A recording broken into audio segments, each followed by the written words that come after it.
Welcome to Conversations with the Smith Family. I'm Doug Taylor, the CEO of the Smith Family.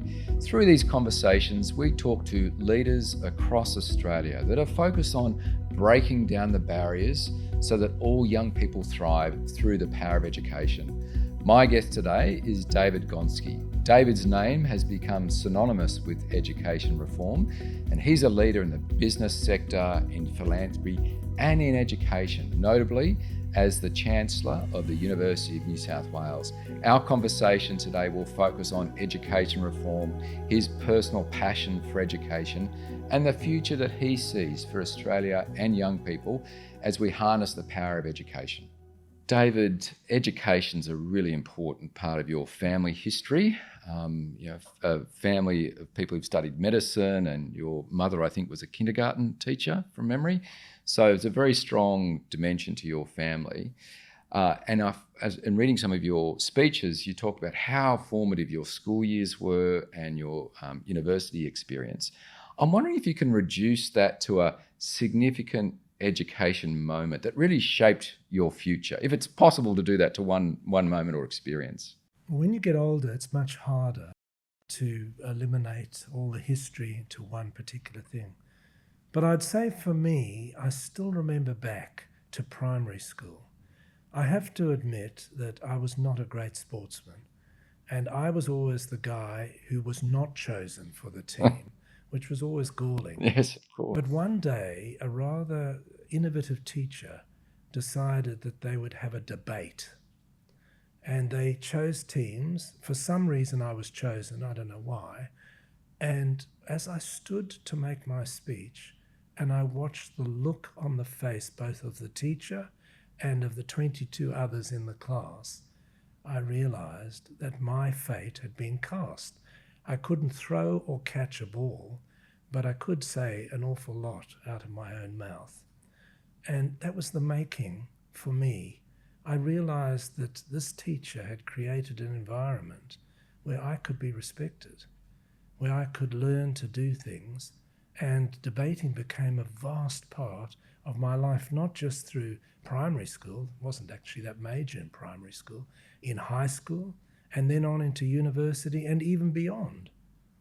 It made me. Yeah. So interesting, David. So many times we hear about teachers who go that extra mile and really find the passion for an individual student, and that obviously becomes so important for them being engaged in their education because they can see how it connects with them in their own passion and interest. So we hear that story so many times. And this was way beyond what a teacher was required to do. Yeah. Because this particular teacher then was so imbued by the fact that debate went quite well, they started to do it at lunchtime.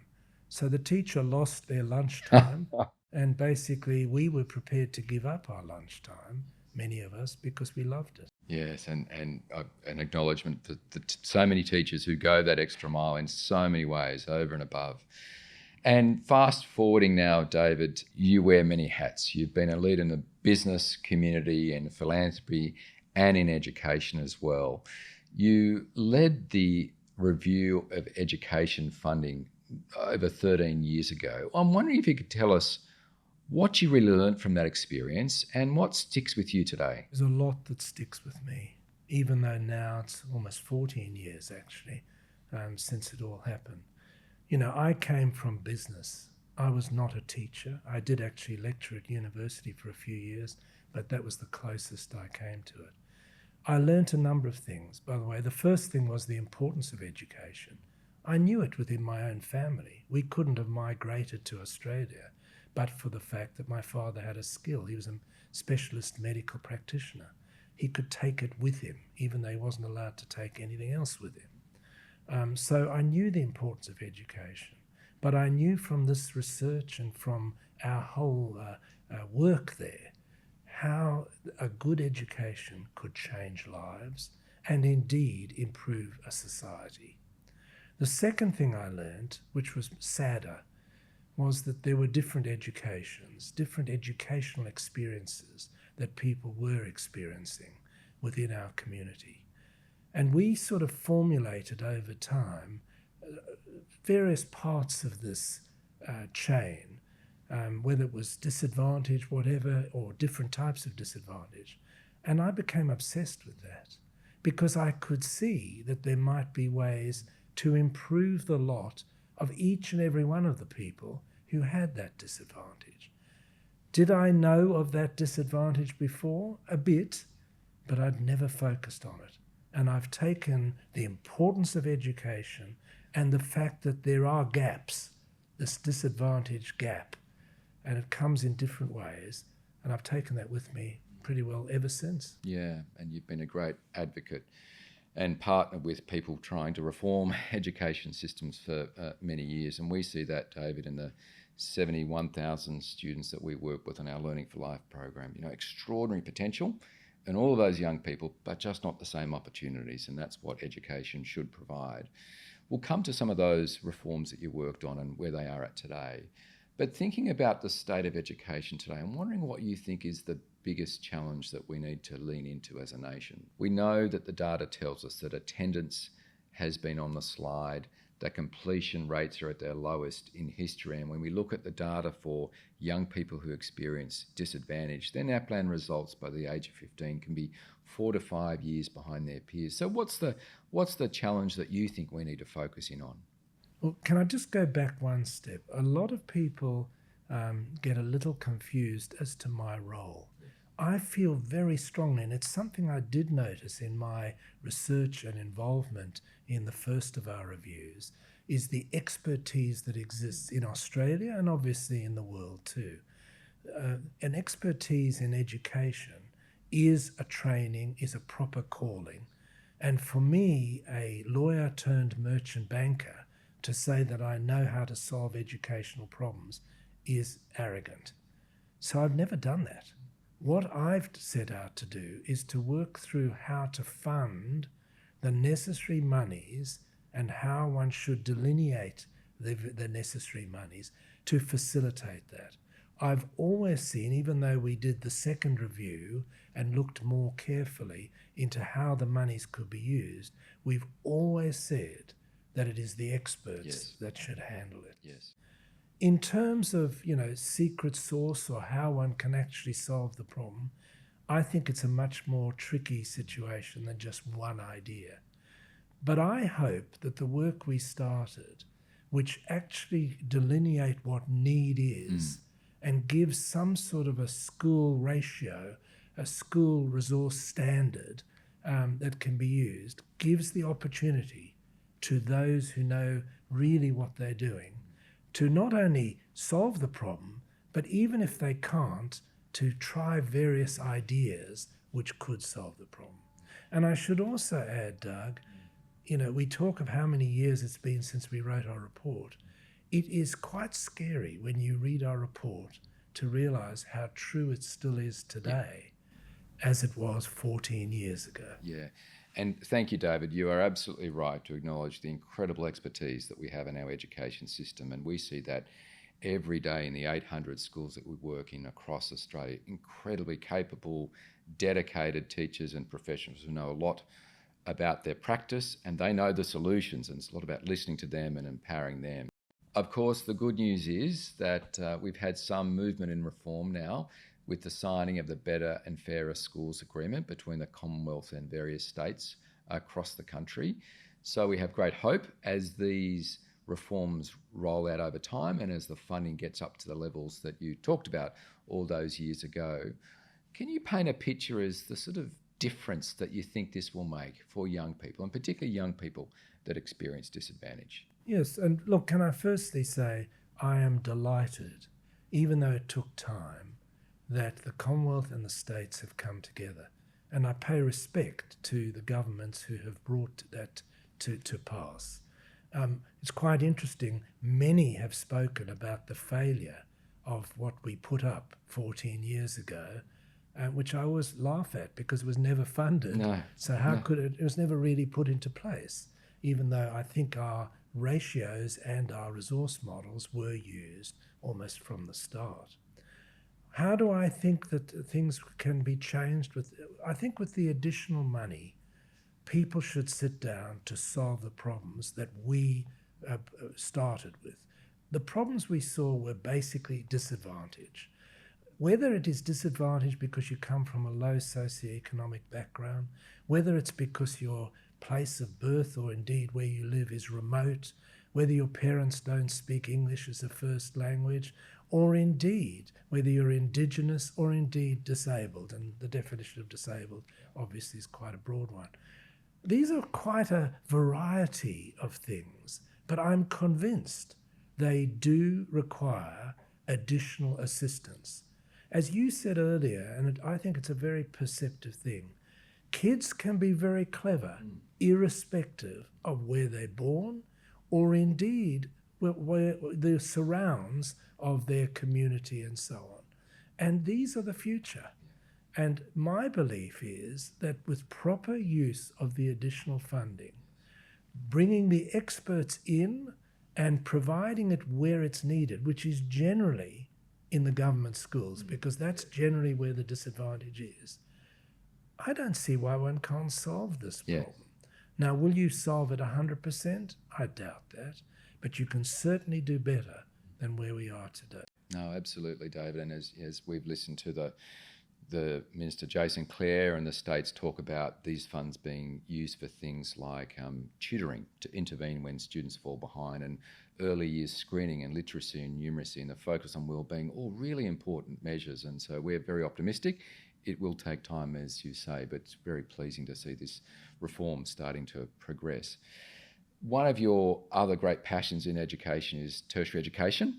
You've been Chancellor of the University of New South Wales now for some 20 years, which is a wonderful contribution. And I know that gives you enormous meaning and satisfaction. Could you tell us a bit about what you've seen that works, that helps a young person who may have experienced disadvantage in the past, that really helps them thrive and make the most of their education at university or in other tertiary settings? Just before I answer that, Doug, can I just reiterate, there are many, many people who believe that everyone should go to university. Right, yes. I'm not No, one. of course. I believe often that a good tertiary education outside of university is also a good thing. I just want to outline good that. point. So, by the way, if you are the best plumber, the fact that you didn't do, urology at the university should not worry you at all. That's right. And particularly when there's a plumbing problem. I really believe that. As to things that can be done at universities, I'm actually quite proud of what we at the University of New South Wales have done. We started something called Neurogilly because what we determined, and which is absolutely right, is there are a number of factors that can make those who have disadvantage thrive at university. The first thing I would say to you is that you need backup at university. I mean, getting there is one thing, but actually being there. It's a big place and so on. Neurogilly is designed to help the Indigenous who come to our university, many of whom have been very successful, as to how they digest and move and work through their university years. There are other similar things for people who are not Indigenous. So the first thing I would say is you must be open to helping those within the university, not just helping them to get to university. Great point. The second thing I'd say is obviously helping them to get to university shouldn't be forgotten. I love the concept of scholarships. It is, in my opinion, one of the best forms of philanthropy. It changes lives, it helps communities, and our university is very involved in that, as are many others. So I believe those things should be open. The third point I'd make is obviously helping those who are disadvantaged to know that all of this exists. Yes. And we need training within schools. We need people from the universities and generally going out and telling the story of what is available, what backup there is for you, and also where it can take you. And that includes not just universities, but tertiary education. And the final point I'd say is I'm a strong believer in mentorship. And I would hope, and the Reyes Foundation at schools I know is very active, giving mentors to those in their, their year 7, 8 or 9 at the schools, very useful. Mentorship within universities and TAFE and so on, also very useful. And if we can bring those three things together, I think we're going to turn lives around. But most particularly, the talent that is undoubtedly there, who happen to just have a disadvantage, which could be quite a big one, can be turned around and they will flourish. Thank you, Dave. That's a wonderfully optimistic view of the future, which is fantastic. And those things you've talked about are very practical and achievable measures that can make an enormous difference. And one of the things you've referred to there broadly is really around careers education. So starting in school, helping young people think about their future and the different pathways they've got, you know, through universities, TAFE, and through trades and the like, other. There are many channels, many different pathways that young people could explore. David, you've had a remarkable career. I'm wondering if there's some advice that you'd give to a young person who's perhaps starting out, has come from a disadvantaged background, as to how they might pursue a really fulfilling career and future. By the way, the first thing I would say to them is I would implore them to, it's okay to be pessimistic, but I think one should be pessimistic optimists. Yes. I really believe that. And people can say, oh, that's okay with you. You know, you're not disadvantaged. But if you're not a pessimistic optimist, or indeed just an optimist, it's very hard. If I look back on my background, I was very lucky. My father came from low SES, but I didn't. And I had all sorts of examples available to me, professionals in particular. I had lots of people who were happy to give me time as mentors, and I had, no real lack of ability to study and in the best circumstances. So I know it's hard if you don't have those. But if I were young and so on, I would be looking around as to what opportunities to assist me to my passion. Now, I may not get to my passion. Not everybody gets to do what they want to do. And sometimes, by the way, as I've learned in my own life, you might be passionate to do something and find it's the wrong thing. Yeah, that's true. I've been there. But I do feel that they should look at what the school or whatever can offer in terms of, as you say, career advancement, what mentorship. Maybe even if the schools, and I'm hoping they're going to do this, start to lock into what's going on in the environment of the school so that they can see what the life of the local accountant, the local plumber, the local tradespeople, what their lives are actually like. And I also would finally say, I think often one's got to think through, you may not have it all, but what do you have? Yes. And if you're brilliant with a ball, coming back to what I said at the beginning, I would play with it. Yes. I really would. Yes. If you happen to be able to speak, yes, I'd play with that. Yes, so that's great advice. It's all about, yes, understanding what those strengths are and just starting somewhere. I mean, so many of our careers don't go in straight lines, don't they? We go through different things, but starting somewhere is what really does matter. But I mean, if I look at my late father, his father used to sell material door to door. That was his business. And he wanted his son to come and sell door to door. My father wanted to be a brain surgeon. Right. And it took him a long time and a number of scholarships. But he was determined and he was bright. The fact that he didn't speak great English when he came to South Africa didn't seem to worry him. And I think you've just got to take what you're good at. Great advice, David. Thank you. One of the other areas that you've made an enormous contribution is in philanthropy. The Commonwealth Government has set a target to double philanthropy by 2030. How might we go about realising that as a nation? I think, like everything else in life, there is a question of education. We don't really educate that well about philanthropy. By the way, if you say to the average person, what is philanthropy about? It's very rich people having cocktail parties in black tie. That actually isn't what philanthropy is about. All of us can be philanthropic, whether it be giving time on this. I mean, I think that one of the best pieces of philanthropy I've ever seen is the surf life-saving people. So true. And by the way I swim, and I swim often in the beach, they are just wonderful. Yes. Giving their days, that is philanthropy. And they're making my life easier because I couldn't go into the beach unless the flags were there. and generally they're volunteers. So I start by that. I think we need to sell the message, and Australians are good at giving time, and we should sell the message of how wonderful that is.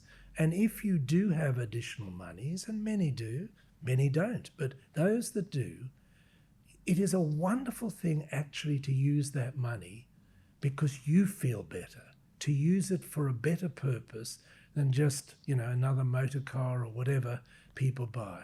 And I'm not saying people shouldn't have luxuries, that's up to them.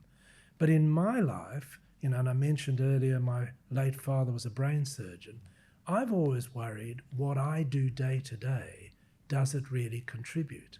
Philanthropy has helped me because when I meet the scholarship winners that we fund, God, they're clever. Yes. And they come from all walks of life.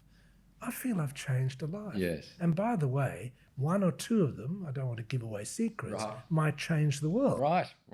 And that'll be very exciting, and I hope I live to see that because I have the list and I watch them. So I would say we need to sell philanthropy better. People talk about giving more tax benefits. I think the tax benefits are there. Yes.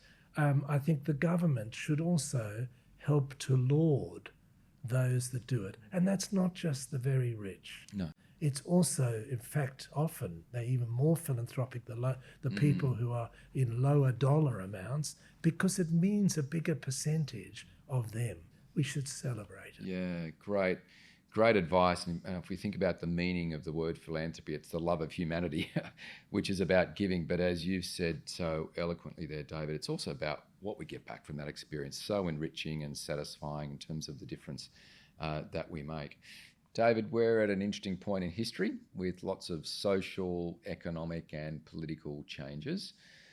What gives you hope for the future today? Can I start by saying one of the things I've realized over time is the present is always challenging. Yes. So it's quite interesting. I deal with a lot of young people. I'm very lucky. I don't know why they allow an old guy around, but they're always telling me how today is so much worse than yesterday. Not really. Yeah. The past is always reassuring because it's in the past. You've got to deal with the present. In my opinion, if you can be given a modicum of luck and a big dollop of education and I think some backup, I think most people can do amazing things. And I would urge people to not always look at the negatives and try and look for the positives. Now, I accept totally that when you're in a situation of disadvantage, that's really hard. And the role models and trying to find people to give you. But that's our job. Whether it be the philanthropist, whether it be the wonderful Smith family, whoever it be, it's our job to give them a bit of a spring, a leg up so that they can get there. And once we do that, if I were them, I would jump at it and take it further. Yes, thank you, David. And good to have that historical reminder. We often do think that what we're going through is so unique, but history tells us that it's a new version of what we've experienced in the past. And terrific that you've brought it back to education and the importance of education, how that can build our future. So, David, thank you so much for your time today and those wonderful insights. We're all greatly encouraged at the Smith family by the leadership you've provided in philanthropy and business, but particularly in education. So on behalf of all of us at the Smith family, thanks so much for your wonderful insights today. Thank you, Doug. Thank you for joining us for Conversations with the Smith family. If you'd like to learn more about these conversations or the Smith family, go to thesmithfamily.com.au. Thank you.